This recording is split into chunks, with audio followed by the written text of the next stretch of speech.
Tiptur APMCಲಿ first ಇಂಪ್ಲಿಮೆಂಟ್ನ ಯಾಕೆ ಮಾಡಬಾರ್ದು? Grading ಯಾಕೆ ಈ ಗ್ರೇಡಿಂಗ್ ಬೇಕು? ಸೊ ನೋಡಿ, ಈಗ ನೀವು ತಗೊಂಡೋಗ ಆಗ್ತಕ್ಕಂಥದ್ದು ಕೊಬ್ಬರಿ ರಾಶಿ ಕೊಬ್ಬರಿ. ಸೊ ಆದರೆ ಅಲ್ಲಿ APMCಯಲ್ಲಿ ಡಿಫ್ರೆನ್ಶಿಯೇಟ್ ಸೆಗ್ರಿಗೇಟ್ ಮಾಡ್ತಾರೆ. ಯಾವ ಥರ? ಚೂರೇ ಸಪ್ರೇಟು. ಸೊ ಮತ್ತೊಂದು ಈಗ ಸೈಜ್ ವೇರಿಯಂಟ್, ಅಂದರೆ ಈಗ 1 kg 6 ಬರ್ತಕ್ಕಂಥದ್ದು 5 ಬರ್ತಕ್ಕಂಥ ಕೊಬ್ಬರಿಯನ್ನ ಸಪ್ರೇಟ್ ಮಾಡ್ತಾರೆ, 10 ಬರೋದು ಸಪ್ರೇಟ್ ಮಾಡ್ತಾರೆ, 12 ಬರೋ ಸಪ್ರೇಟ್. ಈ ತರಹ ಗ್ರೇಡಿಂಗು, ಈ ಒಂದು ಸೈಜ್ ಡಿಫ್ರೆನ್ಶಿಯೇಟ್ ಗ್ರೇಡಿಂಗ್ ಅನ್ನ ಮಾಡ್ತಕ್ಕಂಥ ಕೆಲಸವನ್ನ ಲೇಬರ್ ಇಟ್ಟು ಅವ್ರು ಮಾಡ್ತಾರೆ. ರೈತನಿಗೆ ಯಾಕೆ ಅವಕಾಶ ಕೊಡಬಾರ್ದು? ಇದನ್ನ ನಾನು ಸುಮಾರು ವರ್ಷಗಳಿಂದ ಸೆಕ್ರೆಟರಿಗಳ ಹತ್ರನೂ ಡಿಸ್ಕಸ್ ಮಾಡಿದ್ದೀನಿ. ಸೊ ಈ ಒಂದು ವಿಚಾರಗಳನ್ನ ಚರ್ಚೆ ಕೂಡ ಮಾಡಿದ್ದೀನಿ.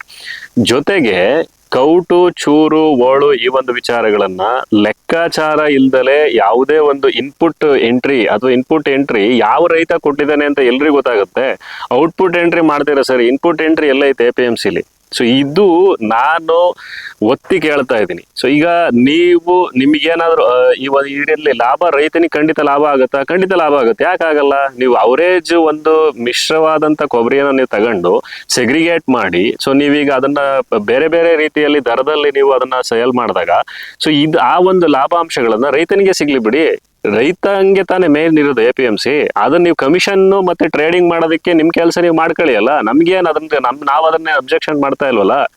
ಈ ಗ್ರೇಡಿಂಗ್ ಅಂತಕ್ಕಂಥ ಪ್ರೊಸೆಸ್ ಮೆಷಿನರಿಯನ್ನ ಹಾಕ್ತಕ್ಕಂಥ ಕೆಲಸವನ್ನ ಮಾಡಬೇಕು. ಸೊ ಇಲ್ಲಿ ಬರೀ ಟೀ ಕಾಫಿ ಕುಡ್ಕೊಂಡು ಹೋಗೋ ಕೆಲಸ ಅಲ್ಲ, ಅದು ಈ ರೈತನಿಗೆ ಅನುಕೂಲ ಆಗ್ಬೇಕು ಅಂತಕ್ಕಂಥದ್ದು, ಈ ಒಂದು ಕೆಲಸ ಆಗ್ಲಿ ಅಂತಕ್ಕಂಥದ್ದು ನನ್ನ ಒಂದು ಒತ್ತಾಯ.